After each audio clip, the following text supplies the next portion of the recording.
All right, everyone. Welcome back into another NBA DFS video. My name is Eric Polzin. You can follow me at 9to5 Sports. Going to be breaking down the 7-game slate on Monday. And as it sits right now, we don't have too much injury news, so that won't be as long of a segment today.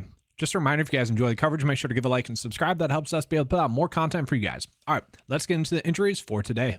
So as it sits right now, we don't really have too much slate impacting news just yet. Now, it could happen, and we expect it to happen. Obviously, it's NBA DFS. Now, the big one is Murray is currently listed as out. Obviously, if he still stays out, Bogdanovich and also like Trae Young would still be quality plays. Now, Trae Young has been a little disappointing as of recent, so we'll examine that a little bit further here. And then really the biggest confirmed news on someone being out is Royce O'Neal. So that kind of explains the slate as it sits right now for injury purposes. So obviously as the day goes on, we'll get more news, but as it sits right now, nothing too great. So with that, we get straight into the values. And as always, I like to start off with the Occupy Index, which players are popping up the most. We got Luka, no shock there. And then Ja Morant popping up there, a little bit better than Jason Tatum and even Kevin Durant. So that is something to monitor. Also want to point out like Shai is very low on this, considering his price point.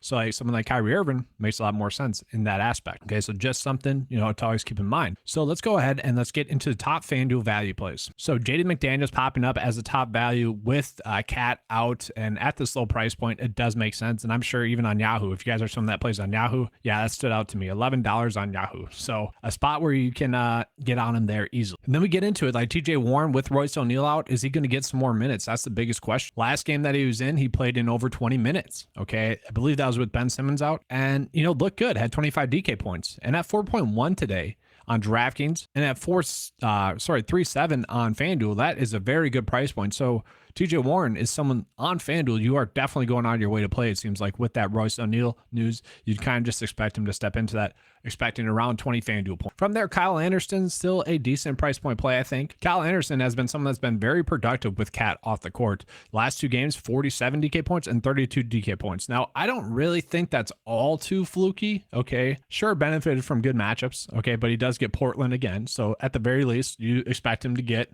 about 5 rebounds, maybe 5 assists. Obviously, assists can be more fluky, especially for a small forward. But can he be efficient shooting the ball again? Yes, that's kind of his game, is, high percentage shots. So he could easily get to, let's say, a minimum of 25 DK points with the upside to go for 35 once again. I think he is going to be a strong price point play.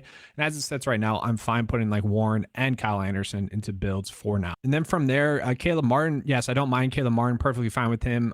Let's go ahead and put Jaden McDaniels in this as well. I like to start off my builds with like the best value and then go from there. I don't love him too much on DraftKings, okay? And obviously, once I get into the DraftKings side, we can see the best values there. Marcus Smart been playing better as of recent. Buddy Hield, decent play. Denny finally got a price bump on FanDuel. Maybe on DraftKings he'll be popping up. So let's go ahead and take a look. No, not so much. Daniel Gafford there. Let's see. So this is just like a price point thing, I think, on DraftKings. Prior to the game against the Clippers, had been getting a decent amount of run and had been producing. Kind of just interesting that he's popping up that much, but I get it. Like at that price point, could easily produce. Trent Forrest, let's see the minutes he's expected to get. 22. Okay. So yeah, he could be someone that we're looking at. The last two games, 28 and 34 minutes. Obviously coming off of the OT game last night against Chicago. That's kind of why.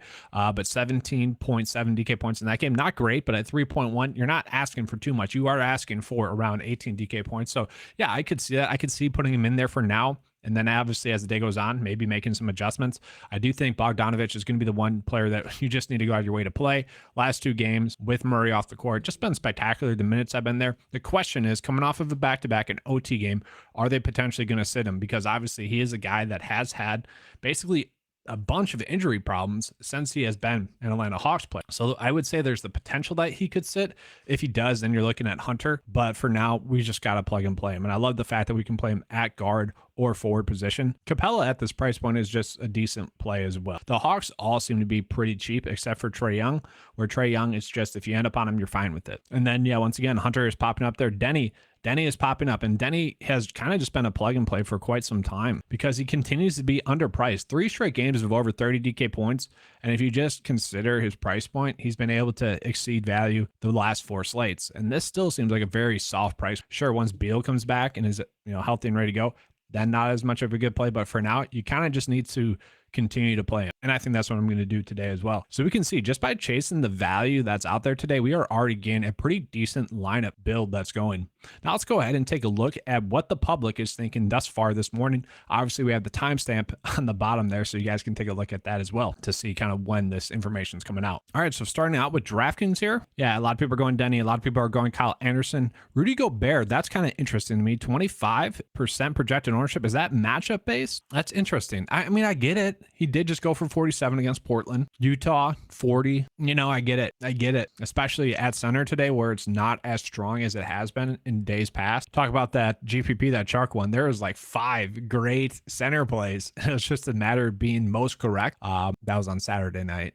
We don't exactly have that today, so I do see a path in which a 7.2 Rudy Gobert in a matchup that he just dominated against, in a matchup that he was literally a rebound away from a double-double. I like that a lot. Yeah, let's go ahead and put him in there. From there, yes, a lot of the players that we thought would be chalky are looking to be chalky thus far this morning. I agree with that.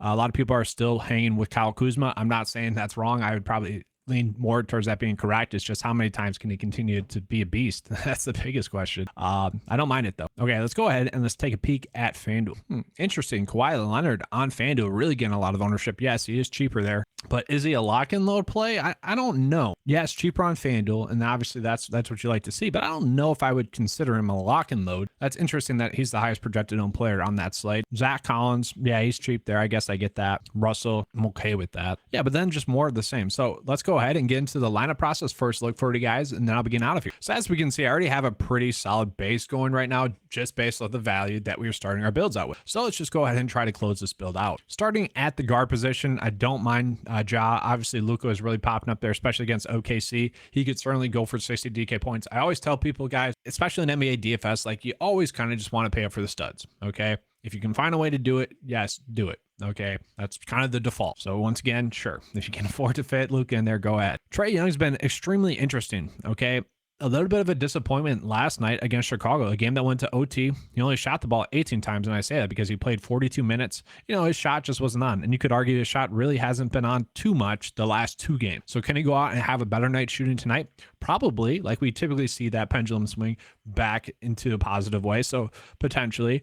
But maybe more or less just 50 DK points. I will say I still want some of him, maybe 20%. I don't want to go gung-ho with him like I would have done yesterday, and I did do that yesterday, and two sites ago, okay? And then Donovan Mitchell, currently questionable. Okay, if he sits, then I do still think you could possibly look at Garland, although Garland has also kind of been disappointing, okay, the last 2 games. Still, I think it would be wise to chase it, especially against San Antonio, not really a matchup you're worried about. Now, obviously, if Luka sits, then yeah, you are just playing Spencer Dinwiddie. It's kind of as simple as that. Marcus Smart, more or less just a shoulder shrug play. If you end up on him to close out your build, like the 6.1 price point range, you're fine with it.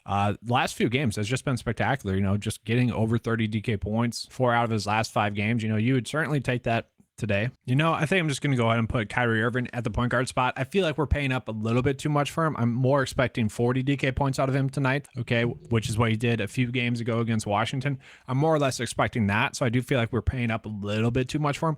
At the same time, obviously came off of 2 straight solid games, 52 and 60 DK points.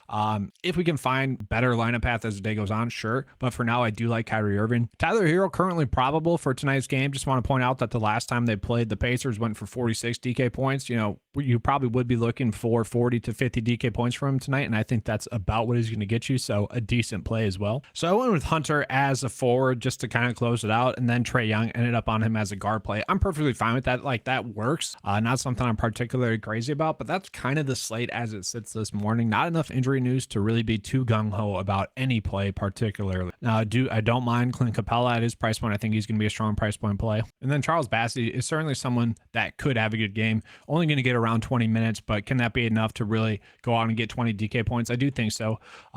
Just not someone you're particularly crazy about. But that's all I have for you guys for this video. Hopefully you guys enjoyed it. If you did, you know what to do. Give a like and subscribe. That helps us be able to put out more content for you guys. All right. Thanks for watching. And as always, good luck tonight.